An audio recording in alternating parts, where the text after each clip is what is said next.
We see the exact same story play out online all the time.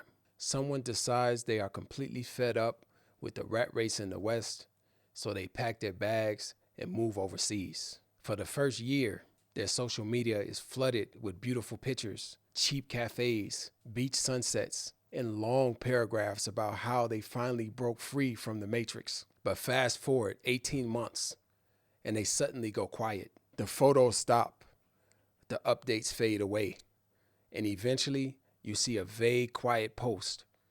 We decided to head back for a while. Why do so many people, including Muslims who set out to make Hijrah, quietly surrender and return to the very society they tried to desperately escape from? In this video, we're going to break down the psychological wall that breaks most expats and the one crucial ingredient you need to ensure you never end up on that flight back home, inshallah. But before we talk about why people fail mentally, we have to talk about how you survive financially. If you want to relocate successfully, inshallah, you cannot chain yourself to a weak local economy. You need an income that is bulletproof.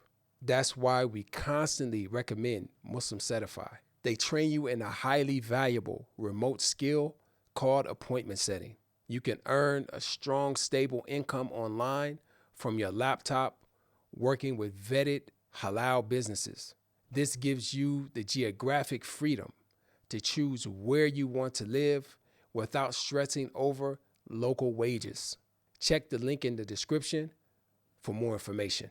When people from Western, non-Muslim countries first move abroad, the honeymoon phase is incredible. The rent is drastically cheaper. The views are more beautiful, and life moves at a much slower pace. You wake up thinking you'll finally escape the system, but eventually, the reality of living abroad creeps in. You realize that you don't actually sever your ties to the West. Your ultimate safety net, your banking, and your legal identity are still completely tied to the country you thought you left behind. International transfers get delayed. Foreign banks flag your account. Visas expire, and immigration rules change overnight. You are constantly reminded that you don't belong to the system. You are just a guest. Then comes the identity crisis. You watch your friends and family back home celebrate milestones, graduations, promotions, weddings, all without you.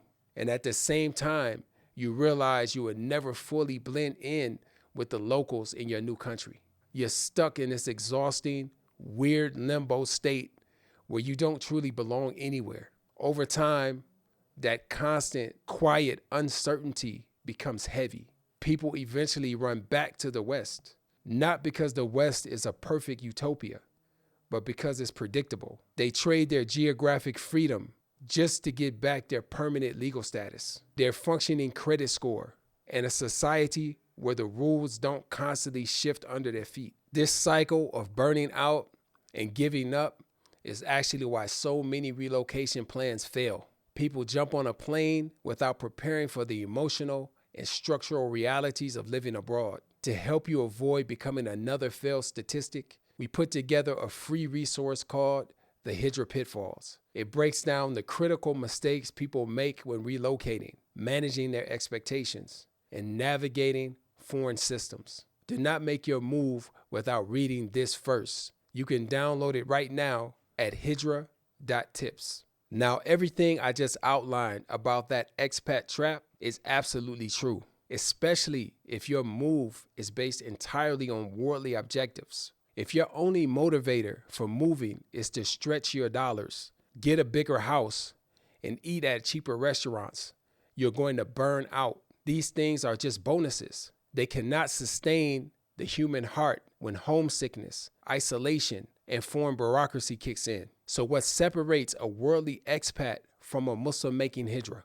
Purpose. The true value of Hijrah isn't a favorable exchange rate. The true value is placing yourself in an environment that constantly reminds you of your actual purpose, to worship Allah and gain His pleasure. That spiritual connection is the only anchor strong enough to keep you grounded when the vacation phase ends. When you have Iman, It acts as a shield on your heart. It completely rewires how you perceive your environment. You stop obsessing over the inconveniences and start seeing the profound beauty of living amongst the believers. You notice the genuine care people have for one another's safety and well-being. You find peace in hearing the adhan echo through the streets 5 times a day, cutting through the noise of the dunya to call you back to your creator. Let me give you a perfect example of what it means to live in a society built on this shared Islamic worldview. One day, a friend and I were taking a taxi to a restaurant to meet some brothers. We noticed the driver was purposely taking a long, winding route just to run up the price of the meter.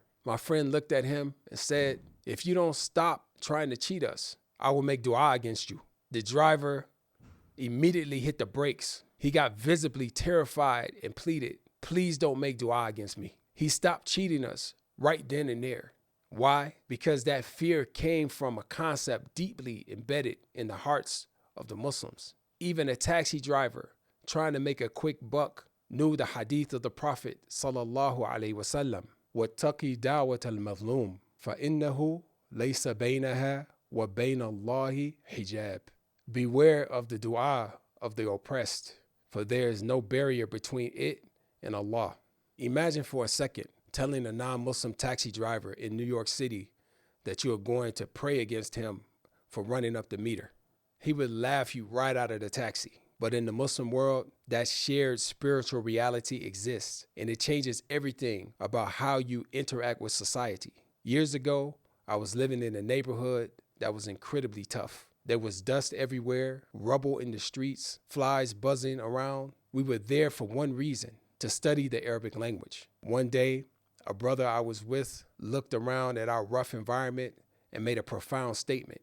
He said, "If it wasn't for Iman, who would ever choose to live under these conditions?" He hit the nail right on the head. Because of your purpose, you actually find profound comfort and joy in the true blessings of Allah, even amidst the dust. Now, I'm not saying you have to seek out hardship. There are incredibly modern, beautiful, and comfortable places to live in the Muslim world. But think about this logically. If those rough, dusty conditions didn't send us running back to the West, then how could comparable or even better living conditions do it? When your deen is your anchor, the Western comfort trap completely loses its grip on you. You have to constantly check your intentions. Whenever the doubts creep in, ask yourself, are you moving just for a cheaper lifestyle, or are you moving to protect your deen and raise your family upon Islam? If it is just for the dunya, the shifting rules and the uncertainty of living abroad will eventually break you, and you'll find yourself on a flight back to the very society you tried to escape from. But if your intention is for Allah, He will place tranquility in your heart, no matter what the worldly challenges you face in your new home. Check your intentions. Constantly turn to Allah for guidance and make your hijrah for the right reasons. May Allah guide us and give us tawfiq. Until next time, Assalamu alaikum wa rahmatullahi wa barakatuh.